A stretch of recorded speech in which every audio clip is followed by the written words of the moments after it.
What if I told you that thanks to 1.21, there's a new type of slime farm that doesn't require a slime chunk, can be built anywhere you can fit a 9x9 square, and can give you over a double chest of slime in only 5 minutes. Howdy folks, my name is Speaker4, and this is the Infested Ooze Slime Farm. Crazy name, I know, but thanks to a couple new potions added in 1.21, this thing, unlike normal slime farms, doesn't need you to hollow out an entire chunk, doesn't need you to be in a specific chunk, and also can produce crazy amount of slimes with only 2 potions. But don't just take my words for it, let's run this thing for like 30 seconds and see what we can get. We'll just turn it on and start the timer. And as you can see, this thing spits out a whole bunch of silverfish, dumps them down this tube, which then turns them into slimes when they fall down and die, giving you a crazy amount of slimes, almost a too crazy amount of slimes, if you can hear the sounds I'm hearing right now. But yeah, this thing works really fast and is actually based off of a farm built by Tango on the Hermitcraft server, and that is 30 seconds, so let me turn this thing off. And in just a second, once all these guys filter down, we'll see exactly how many slime farms we got. God, look at this thing work. It's crazy. But yeah, as I was saying, this is based off of a Cobweb Farm designed by Tango Tech on the Hermitcraft server, but instead of turning silverfish into cobwebs, it turns them into slime, and that's all of them. So we're going to turn the farm off and check and see how many slime balls we got. I'd be willing to bet at least 3 stacks. Okay, we got a little bit more than 3 stacks. And it's not even done filtering through all of it. So yeah, I guess you can see how effective this farm is. Now, unfortunately, it is a little bit of a resource hog, requiring a lot of potions, so it's not an early game farm, but don't worry, I'll show you how to build it and explain exactly how it works, including all the mechanics. Now, what we need to know first is that in the 1.21 update, there were 2 special new potions added that we're going to use today. One of them is called the Potion of Infestation, and this one can be crafted by making an awkward potion in a brewing stand, adding to it a single piece of stone, which will then brew into an infestation potion, and these potions do some very interesting things. You see, when you apply them to a mob and then did you just steal that from me? You little bastard. As you can see, I have a bunch of that splash potion here, and when you apply it to a mob, in this case allays, and then damage that mob, they spit out a whole bunch of silverfish. Now, this is a really useful mechanic if you want to, say, prank your friends, but it is also, God, that is so loud. It is also really useful when combined with our other new potion, the Splash Potion of Oozing. Now, Oozing is brewed by combining a slime block with gunpowder to create a splash potion of oozing. Now, I know what you're thinking. Hey, I built a slime farm. I obviously don't have any slime. What do I do, Speaker? Well, it turns out you need slime to make slime, as the old saying says. So you're going to want to find either a slime chunk on your own, which is kind of hard to do, or you can go to a swamp at night and kill slime there. But one way or another, to get this farm started, you're going to need at least 1 slime block. That being said, you can, I think, find slime in the trial chambers, which is another option in the newest update. So once that's done brewing, you'll have a splash potion of oozing. And this does something really unique, where it turns a dying mob into a slime. Slime that can be harvested, you know, for slime balls. So let's see if this works on this mob I spawned. Yep, oh, it did work. That's nice. Why weren't you working? You vexation of all my troubles.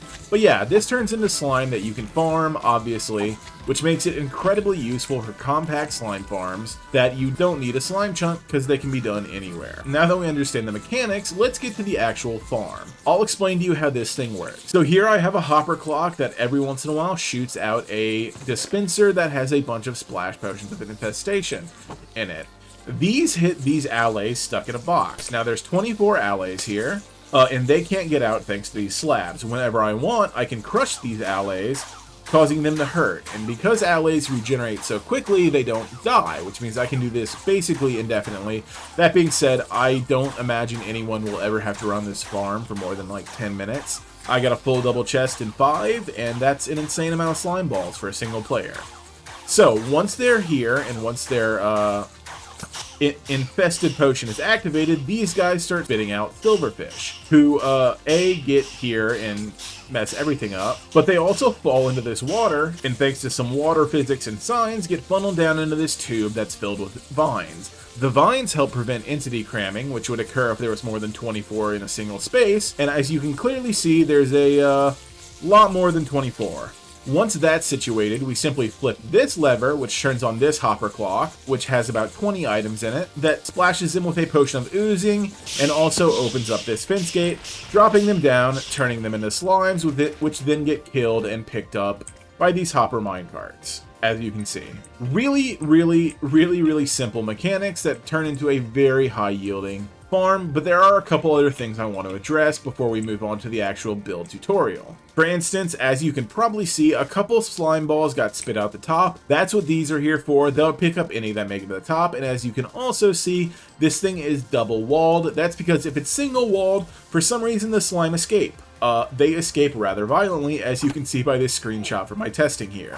If you don't want that, double wall it. If for some reason you do want that, don't, I guess. But yeah, so Etho hopper clocks activate the various potions. This one is basically on a 10-second timer. This one is on a 1.5-minute timer for a 3-minute potion duration.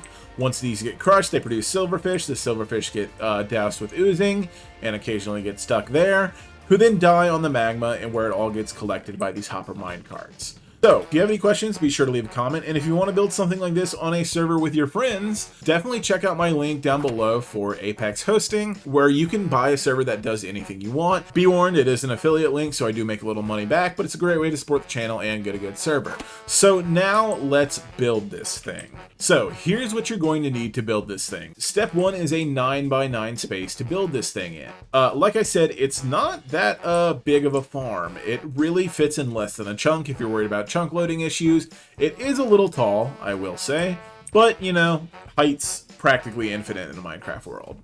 So here's the materials you'll need. You can pause and look. The main things is you can start out with a single splash potion of oozing and infestation. However, you are going to need more once you get the farm running, but if you just want to get a little slime to start yourself off, that's a good way to do it. You're going to need an unspecified number of amethyst shards. I would advise a stack and at least 2 allays. The other thing you're going to need is a bunch of building blocks. This doesn't have to be glass. You can build this in anything. I just like to be able to see my farms work, which is a good thing to do. This could be cobblestone. This could be anything. This glass and oxidized copper. That being said, you do need 5 slabs and you do need at least 1 vine. I would advise 12 or so. This is just going to fill up this tube here, which prevents entity cramming. For the water, you're going to need 2 buckets for a water source and 4 signs. And for the Etho hopper clocks and for the drop chute, this is the redstone you're going to need.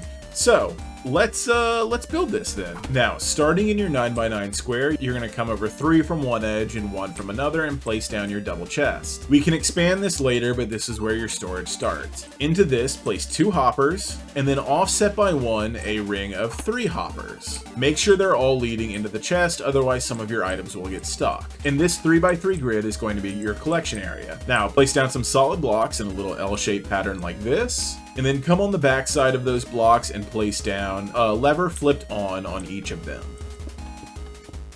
Then come in with your powered rails, place them on both ends, and then place your standard rails on top of your hoppers. Don't do powered rails here, because if you do, they will lock your hoppers and all of your items will get stuck, which is not fun. I will tell you, I rebuilt that collection system like 4 different times before I settled on one that I liked. Now, you're just going to repeat this 3 times.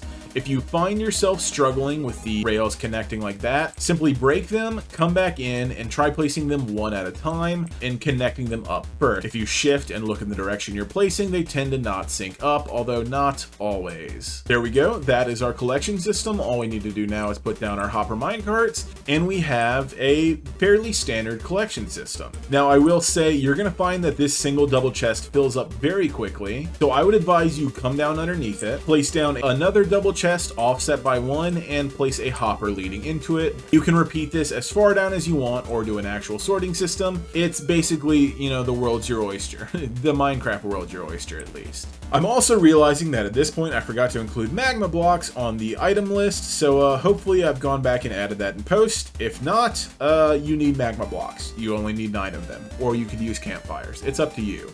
By the way, let me know in the comments if you'd like me to put a world download up. If enough of you say so, I'll put it in the description. Okay, so back to your collection system. You're going to place a 9x9 grid of magma blocks on top of your 9x9 grid of hoppers. This is where your slimes go to die. You're going to surround this on all sides with a double layer of any solid block. This could even be glass, but I like the way the copper works. Ending with this pattern right here. Then you're going to build this up another round of solid blocks, and if you want to follow my design, you switch to glass after this layer. If you want to do it on your own, you can do whatever block combos you like, but like I said, I like the glass for allowing you to see what's going on inside your farm. So there we are. That is a 2-layer up, double thick round of solid blocks, and now we're going to switch to our glass for another 3 layers up. It's a little tedious to place, but luckily for you guys, I can just go snap, and it'll be done. Wow, the magic of editing. Now you're going to come over to one side to this middle block right here, break it, and place down a solid block with a repeater on top of it and a solid block behind it. This is what's going to activate our trapdoor and our dispenser. Facing into this repeater, we're going to place another solid block and then build out around it in glass. Against this solid block, you're going to place down your fence gate. It doesn't actually matter what orientation it is. I just find that this way looks a little neater. Place your dispenser facing into the block above the fence gate, and then you're going to build out a tube of glass around it, going up 4 blocks. Before you go any further, you're going to come down here and fill this thing with vine. You could really put just 4 on top and allow this thing to grow, but because I'm impatient, I'm going to fill up the entire thing. Like I said earlier, these prevent entity cramming and makes this whole thing a lot more effective. Now, on the side opposite of your dispenser, you're going to build out 3 more blocks, and then build 2 up on your other 2 sides. Now you're going to build a 2x3 platform out from this one, and then surround the whole thing in a layer of glass that is 4 high. Coming up top, you should have a 3x3 layer here, built up 4 high, with 1 block lower than the rest. Okay, the vines are spreading upwards somehow. You're going to take 1 sign and place it at the end of your lower rank here. Then take your other 3 signs and place them 1 block higher than your lower level. This is where the water is going to go. In fact, we can even place the water now. Place 1 block in each corner to get an infinite water source here, and then place 1 bucket here at the end to push your silverfish inside. Now, up here, things get a little bit tricky. Facing in the same direction as your original dispenser, you're going to place a dispenser down here. You're going to place a dispenser down here with a slab 1/2 block below it, and then another slab on the lower half of its own block, leading to a little area like this. And then place a solid block on top of your dispenser. Now, you're going to have to get some allays in here. The best way to do it, I find, is to either take them in with leads, or build up a little container around it and throw some items in there that they're supposed to pick up. Luckily, however, you only need 2 allays thanks to a useful little mechanic with amethyst shards that allows you to, well, breed them. Lucky for me, however, I'm in creative mode, so I can just spawn them in there. So I'm going to do that, but I will show you how you can breed with them. 1 and 2. 2 allays. Unfortunately, to duplicate allays, you do need a jukebox and a music disc, so you're going to do that and then give them their amethyst shards to duplicate them. As you can see, there's now more allays in there, which is incredibly useful, however, a little inconvenient. You're going to want to get yourself anywhere between 10 to 24 allays in here. Any more than 24 and they start entity cramming. Any less than 10, you don't really get the silverfish output you want. And oh my god, this is a great music disc. I actually built these slabs on the wrong area. This is the orientation you need. Bottom slab is directly below the dispenser. Other ones are on the top half of the same block, and then your full block is directly above it with the sticky piston facing into it, poised to torture the allays with a horrific noise. Better torture than death, I guess? At least we're not killing the allays, and we're only killing silverfish. God, I hate silverfish. Now, however, you're going to fill this entire area in with glass, break this block right here, place a hopper going into that dispenser with a chest on top, which you're going to fill with splash potions of infestation. After that, you're going to place a repeater leading into this block here. This is what's going to activate our dispenser. Now we build the timing circuits for all of this. So, an etho hopper clock is fairly standard. I'm going to show you how to build it just as a recap though. Out from your repeater, build a 6x2 platform out of any solid block. Next to your repeater, place down a solid block of redstone with a sticky piston leading into it, and another sticky piston 1 block out, also facing into it. Place a piece of redstone dust behind these 2 sticky pistons, a solid block next to those pieces of redstone dust, 2 comparators leading into each one of those solid blocks, and then a hopper, and then 2 hoppers leading into each other. The easiest way to do this is to place one down, face one going into it, see this little dongle here facing inwards, and then face the other one into that one. This makes it so that when you put items in here, they're going to move back and forth between the 2, triggering these pistons to activate this repeater. You can see this if I just put in a small amount of items. It moves as the items flow through.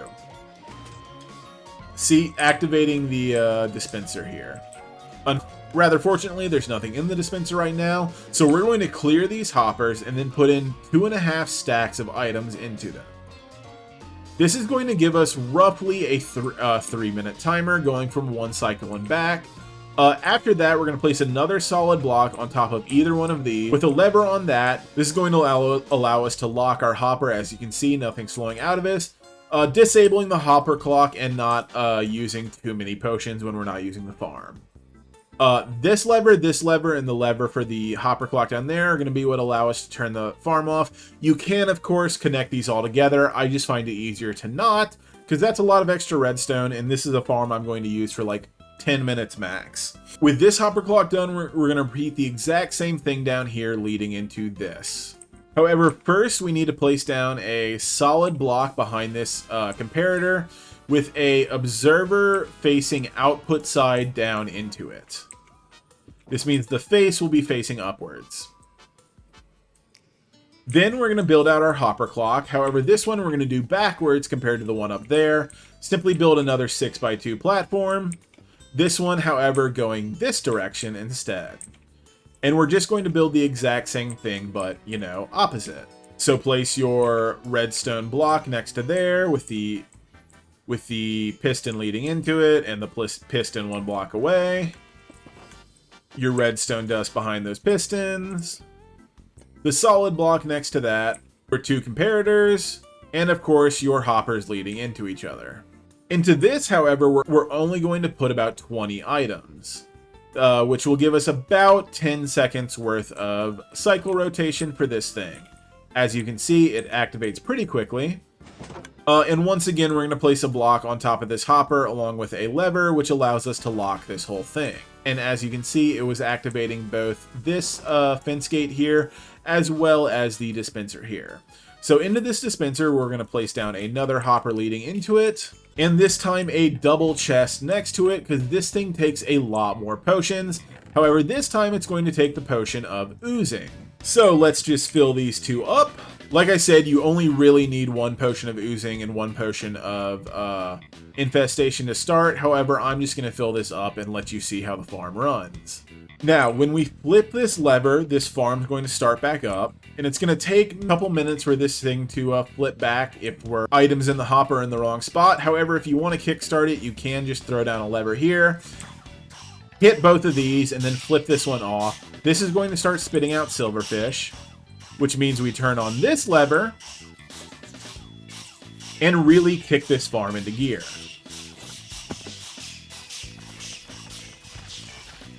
And there we go, it's been 30 seconds. We probably already have a stack of slime balls here. Oh yeah, more than enough. So we're just going to turn this thing off real quick, let the last of these slime guys filter through, and then turn this off. So let's just see how much that little bit of, arguably not even AFKing gave us.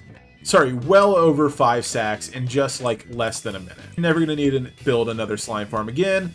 But some of you may have noticed that there were some slime balls shooting out the top and the sides. This is happening because of the fact that this is double walled to prevent the slimes from coming out. But if slime balls get stuck inside, they shoot up to the top. This is basically the old form of an item elevator. Let me show you real quick how you're going to fix that. You're going to need four normal rails and then 4 hopper minecarts. What you're going to do is you're going to come to this inset corner here, place down a rail, place down a hopper minecart, and then break the rail really carefully. Now when slime balls shoot up, and they do normally shoot up in these corners, this thing will collect them. You're just going to do this on all 4 sides. And that, folks, is the Infested Ooze slime farm done. If you have any questions, be sure to leave them down below. I'll try to get to them as quickly as possible. If you want me to, be sure to leave a comment letting me know if you want me to give you a world download so you can copy this thing block for block. I've always viewed tutorials as a way to learn the concepts and then apply them yourselves rather than copying block for block. That's why my block for block tutorials aren't that great. That being said, this thing does work and you are welcome to use it. Just give me credit if you do any videos on it. Folks, I've been Speaker 4. If you want to help support the channel, you can consider liking, subscribing, or giving a channel membership. That all helps out a lot. I have a link down below to Apex Hosting, which gives me a little bit of a kickback, and also have a link to a Palestinian Children's Relief Fund down below if you want to help donate. Folks, I hope you enjoyed the slime farm. Be sure to check out this video right here. The YouTube algorithm is sure you'll enjoy it. Be sure to let me know if that's true or false. I've been Speaker 4, and I will catch you on the flip side. Later. God, these allays are so just all over the place. Right, buddy?